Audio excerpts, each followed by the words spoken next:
പോവുകയായിരുന്നു. ഞങ്ങൾ ഡൽഹിക്ക് പോയി. അവിടെ ചെന്ന് ലാൻഡ് ചെയ്തു. പക്ഷേ ഡൽഹിയിൽ ഒരു ഫ്രണ്ടിൻ്റെ അടുത്തേക്കാണ് ചെന്ന് ലാൻഡ് ചെയ്തത്. അങ്ങനെ ലാൻഡ് ചെയ്ത് അവിടെ പണിയൊന്നും കൊടുക്കാനും ശരിയായില്ല. പിന്നെ നേരെ ഷിംലയ്ക്കായി. ഷിംല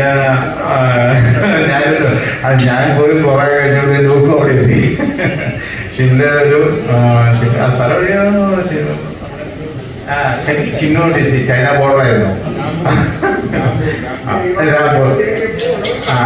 അവിടെ രസമായിരുന്നു. കുറച്ച് നാളത്ത് ഞങ്ങൾക്ക് അടിപൊളിയത്. ദൈവം സഹായിച്ച് മലയൊന്നും ഇടിച്ചിട്ട് ഞങ്ങളുടെ താമസ സ്ഥലത്തുണ്ടായിട്ടില്ല.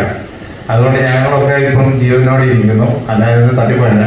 ഞങ്ങളുടെ താഴത്ത് യൂണിറ്റിലുണ്ടായിരുന്നവരെല്ലാം ഒലിച്ചു പോയെന്നാണ് ഞങ്ങൾ അവിടുന്ന് പോകുന്നതിന് ശേഷമാണിത്.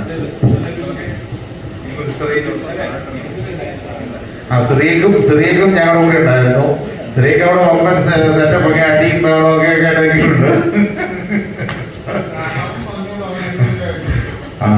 അപ്പം ഒലിച്ചു പോയത് നാപ്പായി യൂണിറ്റാണ്. സ്ത്രീക്കിനെല്ലാം ഡീറ്റെയിൽ അറിയാം. അതിനുശേഷം ഞാൻ ഡൽഹിയിൽ വന്നു. കുറച്ച് തിരുമൊക്കെ പഠിച്ചു ആ സമയത്ത്. അപ്പോൾ അങ്ങനെയൊക്കെ കറങ്ങി നടക്കുമല്ലോ. കുറേ കാശൊക്കെ കയ്യിൽ അന്നേരം വന്നു. അത് നമ്മുടെ ചേട്ടൻ കാരണം നമ്മൾ കുവൈറ്റിന് ചാടി. കുവൈറ്റിൽ പോയി ഒരു 4 വർഷത്തോളം അവിടെ ഉണ്ടായിരുന്നു കുവൈറ്റിൽ. അതിനുശേഷം 2003 നമ്മുടെ ജിജിയില്ലേ, നമ്മുടെ കൂടെ പഠിച്ച് ജിജിയാണ് എൻ്റെ പേപ്പർ അവിടെ നേഴ്സിംഗ് കൊടുത്തു. പുള്ളി എന്നെ ഹെൽപ്പ് ചെയ്തു. ഒരു കൊടുക്കാനായിട്ട് നേഴ്സിംഗ് എന്നെ ഇൻവൈറ്റ് ചെയ്തു. അപ്പോൾ ഞാൻ അവിടെ ചെന്നു. 3 മാസത്തോളം ഞാൻ ഒരു നേഴ്സിംഗ് ഹോമിൽ അഡാപ്റ്റേഷൻ ചെയ്തു. അതിനുശേഷം എനിക്ക് ഇപ്പം ഞാൻ താമസിക്കുന്ന സ്ഥലത്ത്, അതായത് 20 വർഷം മുന്നേ എനിക്ക് ഇപ്പോഴത്തെ അവിടെ പ്രസൻറ്റിലേക്ക് എൻ്റെ ഭാര്യ അവിടെ ഇരുന്നു. അപ്പോൾ ചുമ്മാ ഇരുന്ന് കണ്ടൊരു ആപ്ലിക്കേഷൻ അയച്ചതാണ്.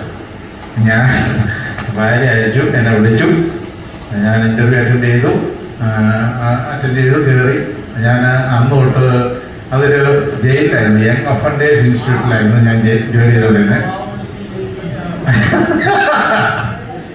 ഏറ്റവും കൂടുതൽ ചിരിക്കുന്നതിൻ്റെ ഭാര്യ കേട്ടോ ഇത് കേൾക്കുമ്പോൾ. അതിനുശേഷം ഒരു 2015 ശേഷം ഞാൻ അഡൾട്ട് പ്രിസണിലേക്ക് മാറി. 2023 വരെ അവിടെ ഉണ്ടായിരുന്നു. ഇൻ ബിറ്റ്വീനിൽ ഞാനൊരു ചെറിയൊരു കച്ചവടമൊക്കെ തുടങ്ങി. അത് വലിയ കുഴപ്പമില്ലാണ്ട് ഇങ്ങനെ പോകുന്നു. ഇപ്പം ഞാൻ 2023 നേഴ്സിംഗ് കംപ്ലീറ്റ് അങ്ങ് നിർത്തി. ഇപ്പം നിലവിൽ നേഴ്സിംഗ് ഇല്ല, ജോലി ചെയ്യുന്നില്ല. ഞാൻ ഇപ്പം സ്വന്തമായി ഒരു ഏജൻസി ആണ് നമ്മൾ ആദ്യം തുടങ്ങിയത്, സ്റ്റാഫിനെ സപ്ലൈ ചെയ്യുന്നത്. അതിനുശേഷം ഇപ്പം നമുക്ക് ഒരു IT സർവീസ് സോഫ്റ്റ്വെയർ കൊടുക്കുന്ന കമ്പനി തുടങ്ങി. നമുക്ക് ഇൻഫോ പാർക്ക് കൊച്ചിയിൽ കുറച്ച് സ്റ്റാഫുണ്ട്. ഒരു 40 സ്റ്റാഫുകളുണ്ട് അവിടെയുണ്ട്. അപ്പോൾ അവിടെ അത് വർക്ക് ചെയ്യുന്നു. നമ്മളിപ്പോൾ UK ഇങ്ങനെ അമേരിക്കയിലും ഒരു ചെറിയൊരു ഹോമിൽ നമ്മൾ പ്രൊഡക്റ്റ് നമ്മൾ ട്രയൽ ചെയ്യുന്നു. അങ്ങനെ ഒരു സിറ്റുവേഷനിലാണ് ഇപ്പം ഞാൻ നേഴ്സിംഗ് വിട്ട് സ്വന്തം ആ ബിസിനസ്. എനിക്കൊരു പാർട്ട്ണറും ഉണ്ട് കേട്ടോ. എൻ്റെ ഭാര്യ ആണെങ്കിലും ഞങ്ങളുടെ ബിസിനസ് തന്നെയാണ്. ഇപ്പം വേറെ പരിപാടിയൊന്നുമില്ല. അപ്പം അങ്ങനെ വരികയൊക്കെ ആയിട്ട് പോകുന്നു. ഇനി എന്തെങ്കിലും 2 പിള്ളേരാണ്.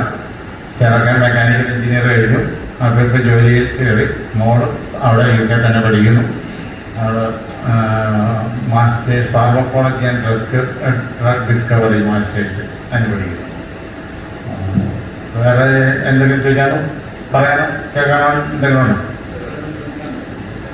ഓക്കെ.